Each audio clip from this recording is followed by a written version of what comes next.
একটা সদ্য শিশু যখন জন্মগ্রহণ করে তখন আমাদের মনটা কত আনন্দ কত খুশিতে ভরে যায়।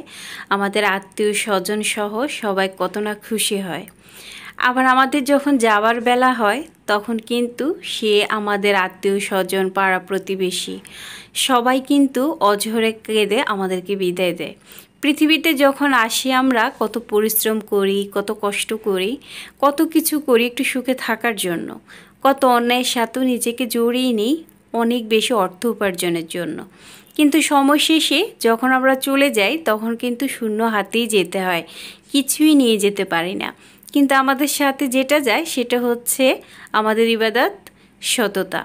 তা আমাদের উচিত এই ছোট্ট পৃথিবীতে যে কয়টা দিন আমরা থাকবো, আমরা সাথে যে দুটো জিনিস নিয়ে যাব সেদিকেই মনোযোগী হওয়া। আসসালামু আলাইকুম এভরিওয়ান, কাছে দূরে দেশে দেশে আর বাহিরে যে যেখান থেকে আমার ব্লগটি দেখছেন, কিচেন অ্যান্ড ডেইলি ব্লগসের নতুন একটি ব্লগে সবাইকে জানাই অনেক অনেক ভালোবাসা। আশা করছি সবাই ভালো আছেন, আপনাদের দোয়ায় আমিও ভালো আছি। আমি এমটি লিজা ঢাকা থেকে বলছি। তো এখানে কিছু বাজার আনিয়ে রেখেছিলাম, যেহেতু এই মাসে মাসিক বাজার করা হয় নাই, তো খুচরা বাজারই করছি, তো সেগুলি একটু গুছিয়ে নেব।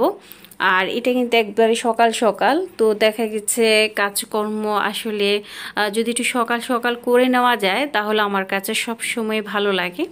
যে ঘুম থেকে উঠে নামাজটা আদায় করে যদি কাজে হাত দিয়ে কাজকর্ম সব শেষ করে তারপর যদি সময় থাকে একটু রেস্ট নেওয়া যায় তাহলে আমার কাছে ভালো লাগে।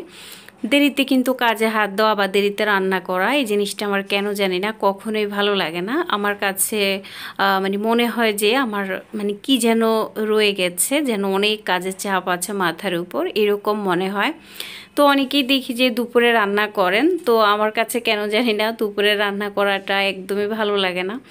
সকালবেলায় ঘুম থেকে উঠে যদি রান্না প্লাস সমস্ত ক্লিন করে একদম মানে সব কাজ শেষ করলে মনে হয় যেন আমার মানে পৃথিবীতে আমার মতো আর শান্তির লোক নেই, মানে এতটা আমার কাছে স্বস্তি লাগে। তো কথা বলতে বলতে এগুলো সব কিছু রেডি করে আমি চলে গিয়েছিলাম একদম সকাল সকালই ছাদে। তো ছাদে এসেছিলাম, এখানে কিছু জামা কাপড়ও ধুয়ে এগুলো দিয়েছিলাম শুকানোর জন্য। তো পাড়া দুটো স্কুল ড্রেস, তো আজকে একটা আবার সকাল সকালে ধুয়ে রোদ্রে দিয়ে দিয়েছি। তো এগুলো আমি এখনও কিছু মরিচ কাটবো, আরও কিছু জিনিস ছিল, তো এগুলো একটু কেটে নিব, নিয়ে তারপর বাসায় গিয়ে আবার পাড়াকে স্কুলের জন্য রেডি করতে হবে।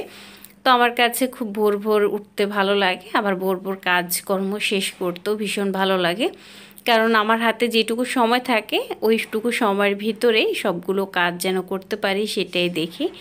তো আমি ছাদ থেকে এসে পাড়ার জন্য নুডলস রান্না করেছিলাম, তারপর পাড়াকে আমি উঠিয়ে খেতে দিয়েছি।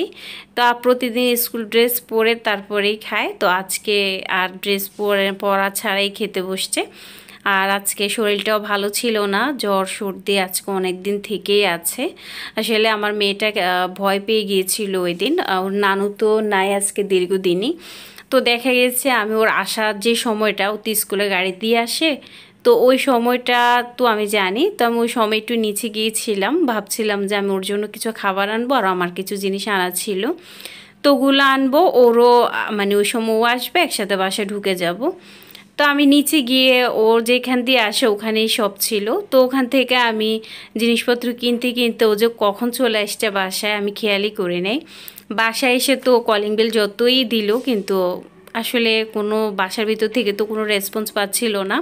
ছাদে গিয়েছে, ওখানে গিয়ে দেখে ওখানেও আমি নেই। তো দেখলো বাসায়ও নাই ওখানেও নাই, ও ভয় পেয়ে গিয়েছিল, ভেবেছিল যে বাসার ভেতরে আমার কিছু হয়েছে কি না, যে আমি বাসার ভিতর যেহেতু একা হয়তো আমার কোনো বিপদ হয়েছে কি না, এটা ভেবেও এত বেশি ভয় পেয়ে গিয়েছিল কি বলবো। আসলে এরপর অনেক সময় দাঁড়িয়েছিল, পরে নিচে যখন আবার নামছিল লিফটের মাথাতে আমার সাথে ওর দেখা, আমি দেখি যে ওর চোখে মানে টলমল করতেছে পানি, ও ভাবছে যে আমার কিছু একটা হয়ে গেছে। এই কিছুক্ষণ পরে দেখলাম যে ওর জ্বর চলে আসছে, সর্দি চলে আসছে। তো এই জন্যই আর কি শরীরটাও দেখি বেশি একটা ভালো না। তো এর ভিতরে আবার দেখা গেছে বৃষ্টির পানিও পড়ছিল মনে হয় যেন গায়ে। তো এখানে আমি একটু করলা ভেজে নিব আমার জন্য, আর পাড়ার জন্য আজকে একটু আলু ভাজি করব। আসলে অনেক দিন হয়েছে আলু ভাজাটা খাওয়া হয় না, মানে অনেক দিন বলতে গেলে অনেক দিন হয়েছে আলু ভাজা করা হয় না, তেমন একটা খাওয়া হয় না। পাড়া ওই যে ডালের সাথে আলু ভর্তাটাই পছন্দ করে, সেজন্য আলু ভর্তাই করা হয়। আর রুটি তো আমাদের বাসায় খুব কমই খাওয়া হয়। কবে খেয়েছি রুটি আসলে আমার একদম মনে নেই, আসলেই মনে নেই। আর বেশিরভাগ পরোটাই যেহেতু খাওয়া হয়, তো সেই ক্ষেত্রে ওই যে ভাজিটা যেগুলো করা হয় না।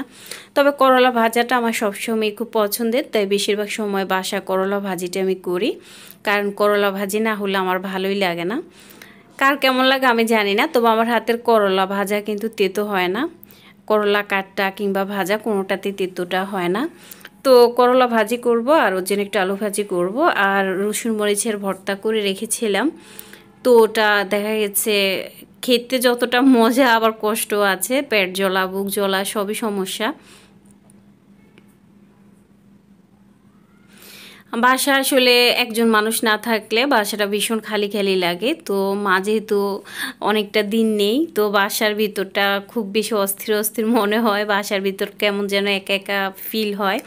আর পাড়া যেটুকু সময় বাসায় থাকে ওইটুকু সময় তারপরও একরকম হয়, কিন্তু যখন থাকে না তখন তারও বেশি একাকত্ব মনে হয়।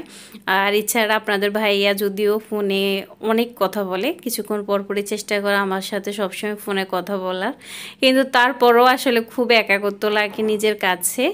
আর আসলে মা শব্দটি মনে হয় এমন, যতদিন বেঁচে থাকেন আমরা হয়তো মা বাবার মর্ম বুঝি না, শ্বশুর শাশুড়ির মর্ম বুঝি না, কিন্তু আসলে ওনারা যে মাথার উপর থাকাটা যে কত বড় একটা আশ্রয়, যে কত শান্তির একটা জায়গা, এটা যদি পৃথিবীর সন্তানরা বুঝতো তাহলে মনে হয় মা বাবার জীবনে কোনো কষ্টই থাকতো না।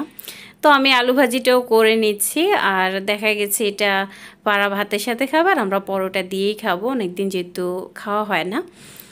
এতক্ষণ পর্যন্ত যারা আমার ব্লগটি দেখছেন, যদি একটু অংশ একটুখানিও ভালো লেগে থাকে প্লিজ একটি লাইক দিতে ভুলে যাবেন না।